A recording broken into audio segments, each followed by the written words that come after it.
وَإِذَا قُرِئَ الْقُرْآنُ فَاسْتَمِعُوا لَهُ وَأَنصِتُوا لَعَلَّكُمْ تُرْحَمُونَ وَاذْكُرْ رَبَّكَ فِي نَفْسِكَ تَضَرُّعًا وَخِيفَةً وَدُونَ الْجَهْرِ مِنَ الْقَوْلِ بِالْغُدُوِّ وَالْآصَالِ وَلَا تَكُن مِّنَ الْغَافِلِينَ۔ السلام علیکم ورحمۃ اللہ وبرکاتہ۔ الحمدللہ رب العالمین والصلاة والسلام علی سید الانبیاء والمرسلین، اما بعد فاعوذ باللہ من الشیطان الرجیم، بسم اللہ الرحمن الرحیم۔ فرمان مصطفیٰ صلی اللہ تعالیٰ علیہ وآلہ وسلم ہے، جو مجھ پر دن بھر میں 50 بار درود پاک پڑھے گا، قیامت کے دن میں اس سے مصافحہ کروں گا۔ صلو علی الحبیب صلی اللہ تعالی علی محمد وعلی آلہ وصحبہ اجمعین۔ الحمدللہ آج ہماری کمیونٹی کے یہ جانے پہچانے چینل پرائم ٹی وی کا جو پروگرام ہے صدائے حق، اس میں مجھے بھی آج حاضری کی سعادت حاصل ہو رہی ہے۔ ہمارے یہ منتظمین اپنی کمیونٹی کو اپنے اس ٹی وی چینل سے مختلف سلسلوں کے ذریعے دینی معلومات آپ کی خدمت میں پہنچا رہے ہیں۔ اللہ پاک انہیں جزائے خیر عطا فرمائے۔ تو اس پروگرام صدائے حق کے تحت میں دعوت اسلامی کے ایک مبلغ کی حیثیت سے آپ سے مخاطب ہوں، اور یہ دن جو ہیں ذوالحجہ شریف کے، یہ مہینہ شروع ہو چکا ہے، ایام حج ہیں۔ دنیا کے مختلف کونوں سے اللہ پاک کے بندے اسلام کے اس رکن اعظم کو ادا کرنے کے لیے حرم شریف میں حاضر ہوتے ہیں، اور اس سال جیسا کہ آپ کو معلوم ہے کہ حالات کووڈ-19 کی وجہ سے ایسے بن گئے کہ صرف مقامی لوگ اس مرتبہ حج کی سعادت پا رہے ہیں۔ تو اللہ پاک کی رحمت بڑی ہے، جنہوں نے نیتیں کی تھیں یقیناً اللہ انہیں بھی ثواب عطا فرمائے گا۔ اور ان بابرکت ایام میں ہم یہ دعا کرتے ہیں کہ اللہ پاک اس وبا کو دور کرے، اللہ انسانیت پر، پوری امت پر رحم فرمائے۔ ان دنوں میں جہاں پر حج کی تیاریاں ہوتی ہیں اور حج کے قافلے حرم شریف میں پہنچ جاتے ہیں، جو نہیں پہنچ پاتے وہ دور دور جہاں کہیں بھی ہیں، وہ ایک بڑی پیاری سنت، قربانی کرنے کی جو سنت ہے اسے ادا کرتے ہیں۔ تو میں نے اپنی اس انتظامیہ کے ساتھ یہ مشورہ کیا کہ انشاءاللہ قربانی کے اس اہم ترین دینی فعل پر کچھ کلام اپنی کمیونٹی کے ساتھ کیا جائے، اور جو علماء کرام نے اس بارے میں وضاحت فرمائی ہے وہ بنیت ثواب آپ کے ساتھ شیئر کی جائے۔ اللہ پاک ہر مسلمان جو اس سنت ابراہیمی کو ادا کر رہا ہے، اللہ اس کی قبول فرمائے۔ اس کا ایک بیک گراؤنڈ ہے، تو میں چاہوں گا کہ وہ میں آپ کی خدمت میں یہ پیش کروں۔ امام فخر الدین رازی رحمۃ اللہ تعالیٰ علیہ نے تفسیر کبیر میں ایک اس کی وضاحت یوں کی ہے کہ اللہ پاک کے پیارے نبی حضرت ابراہیم علیہ الصلوۃ والسلام نے ذوالحجہ شریف کی 8ویں رات کو ایک خواب دیکھا کہ جس میں کوئی کہنے والا کہہ رہا ہے، بے شک اللہ پاک تمہیں اپنے بیٹے کو ذبح کرنے کا حکم دیتا ہے۔ آپ صبح سے شام تک اس بارے میں غور فرماتے رہے کہ یہ خواب اللہ کی طرف سے ہے یا یہ ویسے ہی ہے، یہ شیطان کی طرف سے ہے۔ تو آپ نے اس 8 ذوالحجہ کے دن کو سوچ بچار میں گزارا، اسی لیے 8 ذوالحجہ شریف کا نام یوم الترویہ یعنی سوچ بچار کا دن ہے۔ اب جب 9ویں رات آئی تو آپ نے پھر وہی سیم جو خواب تھا وہ دیکھا کہ اللہ پاک تمہیں اپنے بیٹے کو ذبح کرنے کا حکم دیتا ہے۔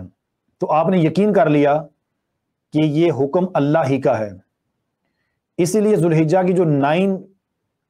تاریخ ہے اسے یوم عرفہ کہتے ہیں۔ عرفہ میں نے پہچاننے کا دن، اور جو میدان عرفات ہے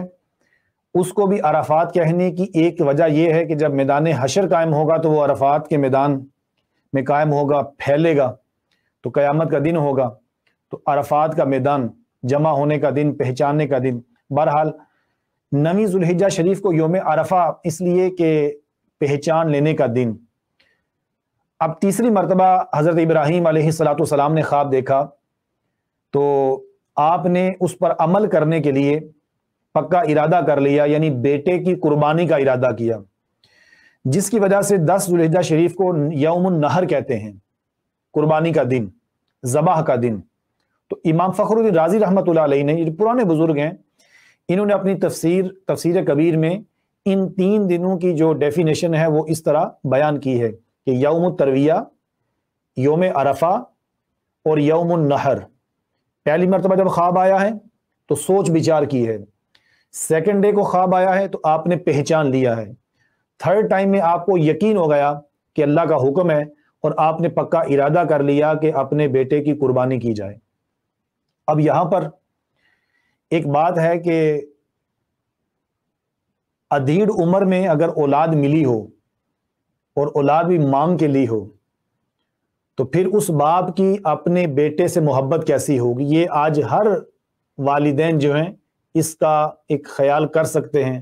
تصور کر سکتے ہیں کہ جو اولاد کے ساتھ ایک شفقت ہے وہ کس طرح کی ہے۔ اور آپ کی عمر مبارک کہ جس وقت تقریباً 90 سال کے آس پاس آپ کی ایج ہے، اور اس وقت میں ملنے والے اسماعیل علیہ السلام کو ذبح کرنے کا جب حکم آتا ہے اور آپ کو معلوم ہے کہ یہ اللہ کا حکم ہے، تو ذرا دیر نہیں کی۔ اور اس بارے میں آتا ہے کہ حضرت اسماعیل علیہ السلام جن کی عمر 7 سال یا 13 سال یا اس سے تھوڑی زائد تھی، تو آپ ان کو لے کر چلے۔ اب شیطان جو ہے یہ ان کی جان پہچان کے ایک شخص میں اس صورت میں ظاہر ہوا اور پوچھنے لگا کہ اے ابراہیم کہاں جا رہے ہو، کہاں کا ارادہ ہے؟ آپ نے جواب دیا کہ ایک کام سے جا رہا ہوں۔ اس نے پوچھا کہ کیا اسماعیل کو ذبح کرنے کا پروگرام ہے؟ آپ نے فرمایا کہ کیا تم نے کسی باپ کو دیکھا ہے کہ وہ اپنے بیٹے کو ذبح کرے؟ ایسا کبھی دیکھا ہے؟ شیطان بولا جی ہاں، میں آپ کو دیکھ رہا ہوں کہ آپ اسی کام کے لیے جا رہے ہیں، اور آپ سمجھتے ہیں کہ اللہ پاک نے آپ کو حکم دیا ہے اور آپ اللہ کے حکم پر عمل کرنے جا رہے ہیں۔ تو آپ نے ارشاد فرمایا کہ تو بات تو ختم ہو گئی، اگر اللہ نے مجھے اس بات کا حکم دیا ہے تو میں پھر اپنے رب کے حکم کی فرما برداری ضرور کروں گا۔ اب یہ مایوس ہو گیا، تو اس نے کیا کیا کہ یہ حضرت اسماعیل علیہ السلام کی امی جان سیدہ ہاجرہ رضی اللہ تعالی عنہا کے پاس آیا کہ اگر باپ، چلو باپ ہوتا ہے، ماں کے پاس جاتا ہوں، ماں کی طبیعت بقدر باپ کے کچھ کمزور ہوتی ہے، حوصلہ ذرا کمزور ہوتا ہے، اور اس کی شفقتیں باپ سے کچھ بڑھ کر ہوتی ہیں، تو ان کو ذرا جا کر یہ بات اس بارے میں آگاہ کرتا ہوں۔ تو اس نے پوچھا کہ یہ باپ بیٹا کہاں گئے؟ آپ نے جواب دیا کہ وہ اپنے ایک کام سے گئے ہیں۔ شیطان نے کہا کہ تمہیں پتا ہے ہاجرہ کہ وہ تو تیرے بیٹے کو ذبح کرنے کے لیے لے گئے ہیں۔ تو حضرت ہاجرہ رضی اللہ تعالیٰ عنہ نے فرمایا کہ کیا تم نے کبھی کسی باپ کو دیکھا ہے کہ وہ بیٹے کو ذبح کرے؟ شیطان بولا کہ وہ یہ سمجھتے ہیں کہ اللہ کا حکم ہے، میں اس پر عمل کروں۔ تو اللہ اکبر، یہ نبی کی والدہ ہیں اور ایک نبی کی بیوی ہیں، ان کا بھی جواب کہ اگر ایسا ہے، اللہ نے انہیں حکم دیا ہے، تو اللہ کی اطاعت فرما برداری میں میرے شوہر نے بہت اچھا کیا کہ اپنے بیٹے کو ذبح کے لیے تیار ہو گئے ہیں، اور میرے بیٹے نے بھی اچھا کیا کہ اپنے رب کی حکم کی فرما برداری کے لیے وہ تیار ہو گیا۔ اب یہ یہاں سے بھی مایوس ہو گیا۔ اس کے بعد شیطان حضرت اسماعیل علیہ السلام کے پاس آیا، انہیں بھی اسی طرح، اسی وسوسے سے، اسی خیال سے بہکانے کی کوشش کی، تو یہاں سے بھی جواب وہی ملا کہ اگر میرے والد محترم اللہ کے حکم سے مجھے ذبح کرنے کے لیے لے جا رہے ہیں تو یہ بہت اچھا کام کر رہے ہیں، اللہ کے حکم کے لیے میری بھی جو ہے وہ لبیک ہے، میں حاضر ہوں، اللہ کا حکم بھی ہے اور اللہ کے حکم کو پورا کرنے میں میرے باپ کی رضا بھی شامل ہے، تو میں اپنے رب کے حکم کی اطاعت بھی کروں گا اور اپنے والد کی بات بھی مان کر اللہ کی بارگاہ میں سرخرو ہوں گا۔ پرائم ٹی وی کے جتنے بھی ناظرین ہیں، یہاں پر میں ذرا رک کر آپ کی خدمت میں اس کی کچھ وضاحت اس طرح کرنا چاہوں گا کہ اس میں غور فرمائیے کہ جان دینے کا معاملہ ہے، بیٹے کو ذبح کیا جا رہا ہے، بحیثیت والد حضرت ابراہیم علیہ السلام تیار ہیں، اور بحیثیت والدہ سیدہ حاجرہ رضی اللہ تعالی عنہا تیار ہیں۔ اسی طرح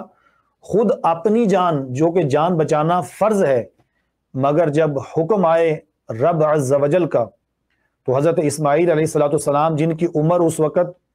اتنی بہت بڑی نہیں ہے بلکہ اٹھتی ہوئی جوانی ہے یا بچپن سے نکلتی ہوئی لڑکپن کی عمر ہے،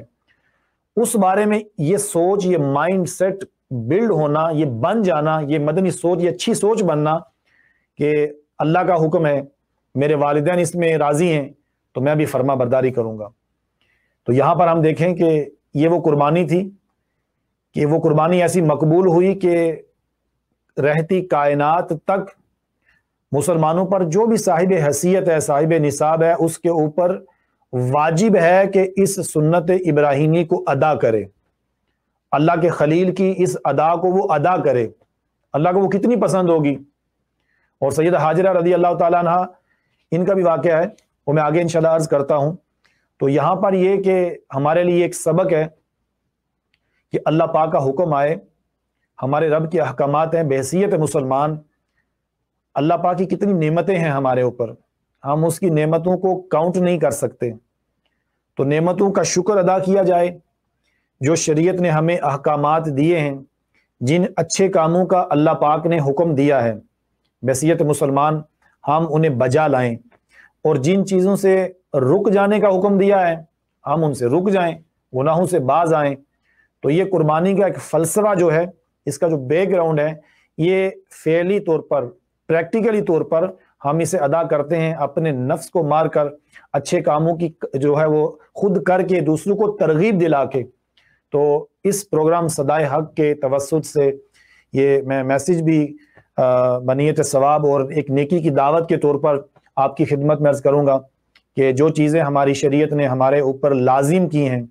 ہمیں معلوم ہو کہ یہ چیزیں فرض ہیں، یہ واجب ہیں، یہ ہمارے پیارے نبی صلی اللہ علیہ وآلہ وسلم کی ادا ہے، سنت مبارکہ ہے،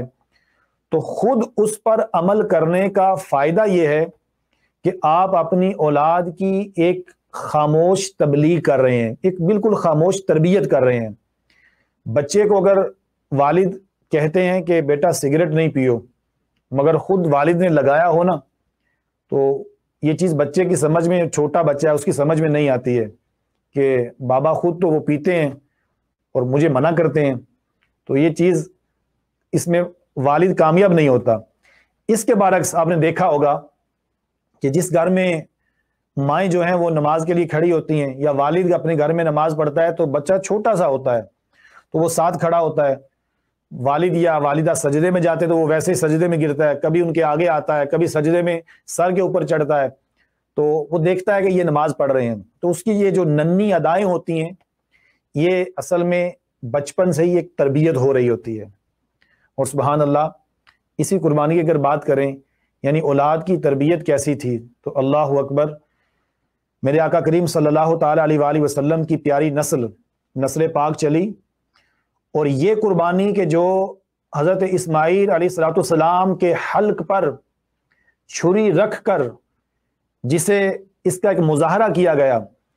اس کی پھر انتہا کربلا کے میدان میں ہوئی کہ جس وقت میرے آقا امام علی مقام امام حسین رضی اللہ تعالیٰ عنہ نے اپنے بچوں کو بھی اور خود اپنی جان کو بھی فقط اللہ پاک کی رضا کے لیے جان تک کی قربانی کا عملی نمونہ پیش کیا۔ تو یہ ہمارے اسلاف، ہماری شریعت مطہرہ، ہمارے پیارے نبی صلی اللہ علیہ وآلہ وسلم کا اسوہ حسنہ، یہ ایک رول ماڈل ہے۔ تو آج ہم قربانی کر رہے ہیں تو اسے فقط ایک ٹریڈیشن کے طور پر، ایک روایت کے طور پر نہیں کریں۔ ہم جانور خریدتے ہیں تو اس میں اپنے بچوں کو بتائیں کہ ہم اس جانور کو ذبح کر رہے ہیں تو کیوں کر رہے ہیں، اس کا گوشت تقسیم کیا جاتا ہے، اس گوشت کا خود کھانا ثواب ہے، دوستوں کو دینا یہ ثواب ہے، پھر اس کا ایک حصہ کر کے ہم فقراء میں، مستحقین میں تقسیم کرتے ہیں۔ اور یہ ایک اتنا پیارا کانسیپٹ ہے کہ ان مواقع پر مسلمانوں کی ایک بڑی پیاری سخاوت کا عملی مظاہرہ ہوتا ہے۔ دیکھیں، گوشت ایک مرغوب غذا ہے، اور کئی ایسے ممالک ہیں جہاں پر غربت ہوتی ہے، تو وہاں پر یعنی جہاں پر عام طور پر دالیں وغیرہ خریدنا بھی مشکل ہوتا ہے، تو گوشت کی قیمتیں بہت اوپر ہوتی ہیں۔ لیکن سبحان اللہ، جب بڑی عید کے دن آتے ہیں تو مسلمانوں کی طرف سے یہی جو گوشت ہے یہ خوش دلی کے ساتھ خود سعادت سمجھتے ہیں کہ اس گوشت کو میں تقسیم کروں، کسی کو میں دوں، کوئی غریب کھائے۔ میرے آقا کریم صلی اللہ علیہ وآلہ وسلم کے امت کہ وہ غریب فقراء مساکین کہ جن کو عام دنوں میں پورا کھانا بھی نہیں ملتا، میں انہیں پیش کروں تو ان کی دعائیں لوں۔ تو یہ پوری دنیا میں آپ دیکھیں، اور یہ بات حق ہے کہ کائنات میں جتنی سخاوت مسلمان کرتا ہے کوئی نہیں کرتا ہے، چاہے وہ رمضان شریف ہو جس میں ہم افطاری کروانے کو اپنی بہت بڑی سعادت سمجھتے ہیں، اور بے شک یہ سعادت ہے بھی، پھر بڑی عید پر یہ قربانی کر کے اس کا گوشت تقسیم کرنا، پھر نبی کریم صلی اللہ تعالیٰ علیہ وآلہ وسلم کا میلاد شریف، اور اس مہینے کے بعد محرم شریف، کربلا کا لنگر، پھر اس کے بعد بزرگان دین کے آراس، ہماری کوئی فوتگی ہو جاتی ہے تو ہم اس میں بھی جو ہے وہ ختم پاک پڑھتے ہیں، ایصال ثواب کے نام پر کھانے تقسیم کیے جاتے ہیں، پھر زکوٰۃ کا ایک پورا جو نظام ہے، پھر اس کے علاوہ جو فطرہ دیا جاتا ہے، دیگر نفلی صدقات دیے جاتے ہیں۔ تو ہر موقع پر مسلمان عملی طور پر اپنی قلبی سخاوت کا مظاہرہ کرتا ہے، تو اسی سخاوت کا ایک پہلو یہ قربانی بھی ہے۔ تو اللہ پاک ہمیں یہ قربانی خوش دلی سے کرنے کی توفیق عطا فرمائے۔ تو میں صدائے حق کے جتنے بھی ناظرین ہیں، میں آپ کی خدمت میں یہ چیز عرض کروں گا کہ جب آپ قربانی کریں تو آپ اپنی جو بچے ہیں آپ انہیں ضرور اس بارے میں بتایا کریں۔ یہاں پر ابھی یہ بہت بڑا ایک گیپ ہے کہ اسکول میں جب بچہ جاتا ہے تو ظاہر ہے وہ یہاں کی ہسٹری اور یہاں کا نالج سیکھتا ہے، تو بہت کم ایسا ہے کہ اس میں کوئی مسلمان ٹیچر ہو، اور اگر کوئی مسلمان ٹیچر ہو تو ظاہر ہے اس کی جاب ہے وہ تو وہیں نصاب وہیں سلیبس پڑھائے گا کہ جو یہاں کے ایجوکیشن ڈپارٹمنٹ کی طرف سے دیا جاتا ہے۔ جو دینداری ہے یہ والد نے سکھانی ہے، یہ والدہ نے سکھانی ہے۔ پھر اسی طرح ہماری کمیونٹی میں جو پروگرام ہوتے ہیں، چاہے وہ مساجد میں ہوں یا جیسے یہ پروگرام ہے، تو اس طرح کے پروگرام میں ہم جو بھی دینی معلومات ہمیں حاصل ہوں ہم انہیں اپنے بچوں کے ساتھ شیئر کریں، تھوڑا تھوڑا کریں گے، چراغ سے چراغ جلے گا تو انشاءاللہ روشنی قائم ہو جائے گی۔ ہم خوشبو بکھیرتے چلے جائیں گے تو ماحول انشاءاللہ معطر ہو جائے گا۔ اللہ پاک ہماری کمیونٹی کو مزید عزت عطا فرمائے۔ تو بات قربانی کی ہو رہی تھی، تو ہم یہاں پر پہنچے تھے کہ شیطان انسانی صورت میں حضرت ابراہیم علیہ السلام، سیدہ حاجرہ اور حضرت اسماعیل علیہ السلام کے پاس آیا۔ اب جب یہ ناکام ہوا، تینوں ہستیوں نے اس کو جواب دے دیا، تو یہ بڑے جمرے کے پاس آیا تو حضرت ابراہیم علیہ السلام نے اسے 7 کنکریاں ماری۔ آپ کو یاد ہوگا کہ حاجی جب حج سے فارغ ہوتے ہیں تو کہتے ہیں کہ بڑے شیطان کو کنکریاں ماری، دوسرے کو ماری، تیسرے کو ماری۔ تو اس کا بیک گراؤنڈ کیا ہے، یہ فلسفہ کیا ہے؟ یہ وہی واقعہ ہے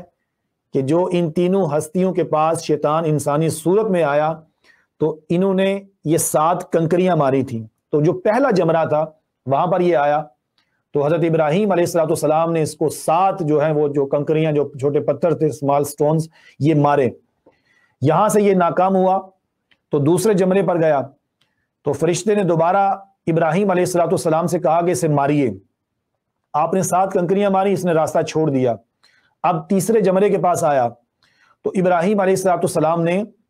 فرشتے کے کہنے پر ایک بار پھر 7 کنکریاں ماری تو شیطان نے راستہ چھوڑ دیا۔ تو غور کیجئے کہ یہ تینوں مرتبہ کنکریاں مارنے کی ادا اللہ پاک نے قیامت تک کے لیے باقی رکھی ہے۔ حاجی اس وقت تک حج سے فارغ نہیں ہوتا جب تک حضرت ابراہیم علیہ السلام کی اس سنت کو، اس ادا کو ادا نہیں کر لیتا۔ تو یہ ایک کیسی یاد تھی، اللہ تعالیٰ کے حکم سے کتنی محبت تھی حضرت خلیل علیہ السلام کو کہ آپ نے وہ جب کنکریاں ماری تو اس لیے ماری کہ میرے رب کا حکم ہے، اور تو کون ہوتا ہے مجھے میرے رب کے حکم سے روکنے والا۔ تو اے عاشقان رسول، اے صدائے حق پروگرام کے دیکھنے والے اور سننے والے میرے ناظرین سامعین، آپ کی خدمت میں عرض ہے کہ جس نیکی میں، جس ادا میں اخلاص زیادہ ہوتا ہے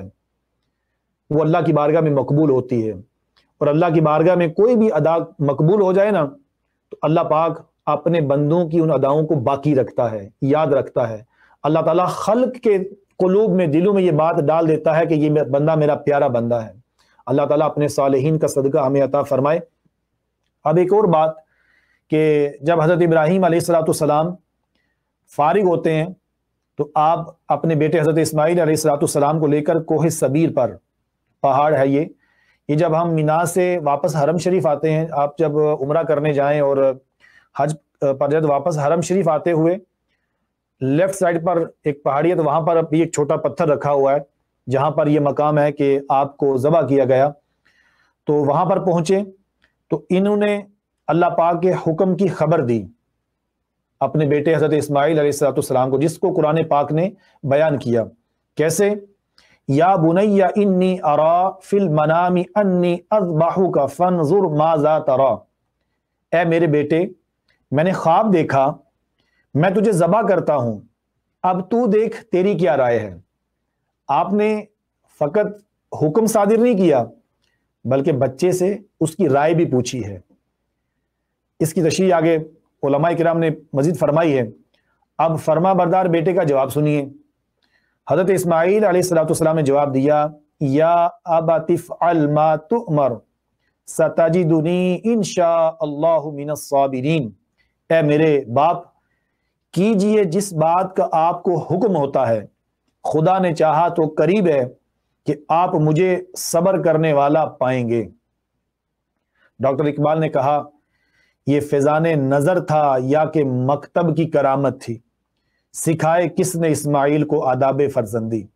صلو علی الحبیب صلی اللہ تعالی علی محمد وعلی آلہ وصحبہ اجمعین۔ یعنی والد نے حکم تو دیا ہے، اس میں یہ بھی ہے کہ اگر کبھی والد اپنے فیملی ممبر سے، بچوں سے مشورہ کرے تو اس میں شان میں کوئی کمی واقع نہیں ہوتی، بلکہ یہ اس کام کو اور بہتر طریقے سے انجام دینے میں یہ چیز ہیلپ فل ثابت ہوتی ہے۔ تو آپ نے جب رائے مانگی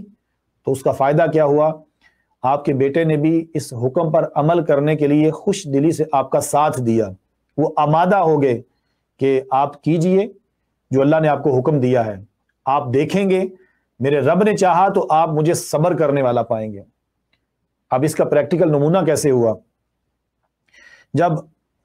آپ تیار ہو گئے تو اپنے والد کی خدمت میں عرض کی کہ ہوں تو میں انسان، اے میرے ابو جان ذبح کرنے سے پہلے رسی کے ساتھ مجھے باندھ دیجئے کہ جب حلق پر چھری چلتی ہے، جان نکلتی ہے تو درد تو ہوتا ہے، تو جس وقت میں تڑپنے لگوں اور خون کے چھینٹوں سے وہ فورا نکلے آپ کے کپڑوں پر پڑے تو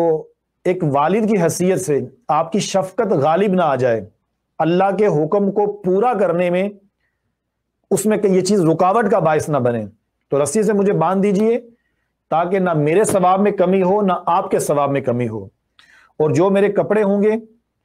میرے خون والے کپڑے میری امی کو نہ دکھائیں تاکہ وہ غمگین نہ ہوں، اور چھری کو خوب تیز کر لیجئے تاکہ میرے گلے پر اچھی طرح چل جائے، گلا فوراً کٹ جائے، کیونکہ موت بہت سخت ہوتی ہے۔ اور پھر ذبح کرنے کے لیے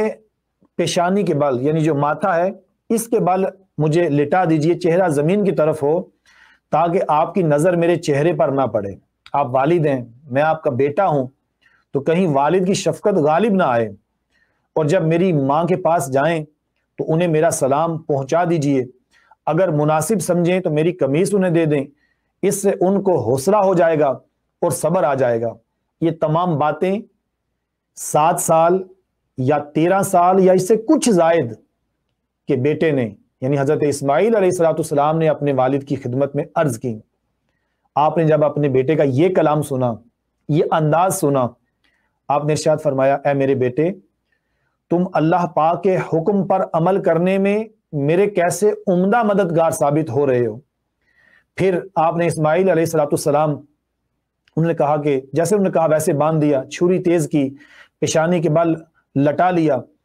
اب چھری چلا رہے ہیں تو گلا کٹ نہیں رہا، چلا رہے ہیں وہ کٹ نہیں رہا۔ جب یہ کوشش کر رہے ہیں تو اسی وقت حضرت ابراہیم علیہ السلام پر وحی نازل ہوئی اور اللہ کا حکم آ گیا۔ وہ اس طرح تھا، ہم نے اسے ندا فرمائی کہ اے ابراہیم، بے شک تو نے خواب سچ کر دکھایا، ہم ایسا ہی صلہ دیتے ہیں نیکوں کو، بے شک یہ روشن جانچ تھی اور ہم نے ایک بڑا ذبیحہ اس کے فدیہ میں دے کر اسے بچا لیا۔ تو وہ جنتی مینڈا تھا جسے اللہ کے حکم سے جبریل امین علیہ السلام بطور فدیہ اسماعیل علیہ السلام کی جگہ انہوں نے رکھا، اور انہوں نے دور سے آواز فرمائی اللہ اکبر اللہ اکبر۔ جب ابراہیم علیہ السلام نے یہ آواز سنی، ذرا آپ کی آنکھوں پر پٹی تھی اور چھری چلا رہے تھے، تو کانوں سے آواز سنی اللہ اکبر اللہ اکبر، اپنا سر آسمان کی طرف اٹھایا۔ آپ جان گئے کہ اللہ پاک کی طرف سے آنے والے امتحان کا وقت گزر گیا ہے اور بیٹے کی جگہ فدیے میں مینڈا بھیجا گیا ہے، لہٰذا خوش ہو کر فرمایا لا الہ الا اللہ واللہ اکبر۔ یہ ان کے الفاظ ہیں۔ جب حضرت اسماعیل علیہ السلام نے سنا تو آپ نے فرمایا اللہ اکبر وللہ الحمد۔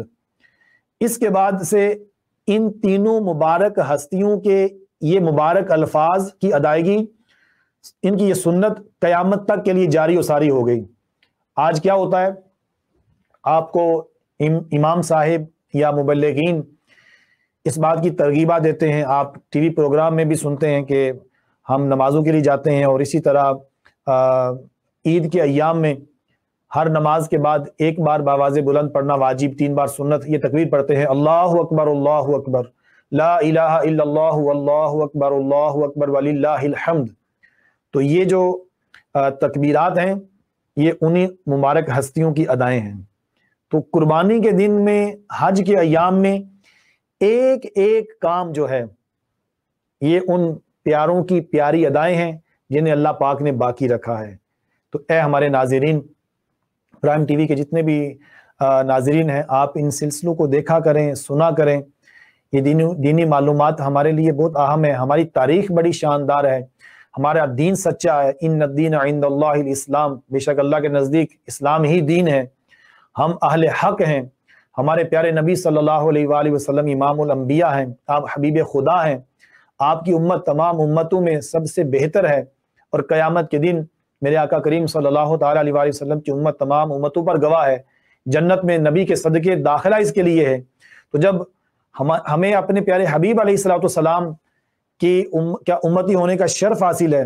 تو ہمیں کوئی پریشانی نہیں ہونی چاہیے۔ ہم حضور کا اسوہ حسنہ پڑھیں، اپنی اسلامی تاریخ کو پڑھیں، اور اللہ کا شکر ادا کریں کہ یا اللہ پاک تیرا شکر ہے کہ تو نے ہمیں مسلمان بنایا ہے۔ تو اس کا یعنی قولی طور پر شکر زبان سے ادا کیا جائے، عملی طور پر یہ جو چیزیں ہیں، جیسے ابھی حج ہے تو زندگی میں ایک بار فرض ہے، صحت اچھی ہے، اللہ تعالیٰ نے مال دیا ہے، اتنا ہے کہ صاحب استطاعت ہیں، تو جتنی جلدی ہو اس فرض کو ادا کرنے کی کوشش فرمائیں۔ اسی طرح جو قربانی کا مسئلہ ہے کہ یہ گھر میں صرف ایک قربانی نہیں، اگر گھر میں ایک بندہ صاحب نصاب ہے تو ایک قربانی اس پر واجب ہے، اگر گھر کے 2 بندے صاحب نصاب ہیں تو ان پر بھی واجب ہے، وہ 2 بندے اپنی قربانی ادا کریں گے۔ تو یہ سال میں ایک بار یہ قربانی کا یہ بڑی عید آتی ہے، قربانی کے دن آتے ہیں، تو جن جن پر واجب ہے آپ انہیں ضرور ادا کیجئے، انشاءاللہ عز و جل اس کی ڈھیر و برکتیں نصیب ہوں گی، آپ کا گوشت جو ہے یہ مستحقین تک پہنچے گا۔ ایون کہ یہاں پر یہ مسئلہ بھی ہے، میں آپ کی خدمت میں عرض کرتا چلوں کہ اگر کوئی بندہ قربانی کا گوشت خود رکھ لیتا ہے، یعنی خود کھاتا ہے، تو اس پر بھی پکڑ نہیں ہے، یعنی گناہ کا کام نہیں ہے، تو تقسیم کیا جائے تو یہ تو سبحان اللہ یہ اور بہتر کام ہے، یہ اچھا کام ہے کہ بندہ دیگر دوستوں تک پہنچائے، انہیں تحفے کے طور پر بھیجے، تو یہ کام ہو۔ اگر خود بھی کھا لیا تو اس میں بھی کوئی حرج نہیں ہے۔ تو اللہ پاک ہم سب کو اپنے سچے دین سے محبت نصیب فرمائے، اس ٹی وی چینل کے توسط سے، اس کے ذریعے سے جو بھی پروگرام ہیں ہم انہیں کامیاب بنائیں. ہمارے ان بھائیوں کو، ان منتظمین کو اللہ تعالیٰ برکت عطا فرمائے. آمین بجاہ النبی الامین صلی اللہ تعالیٰ علیہ وآلہ وسلم. جزاک اللہ خیر. السلام علیکم ورحمۃ اللہ وبرکاتہ.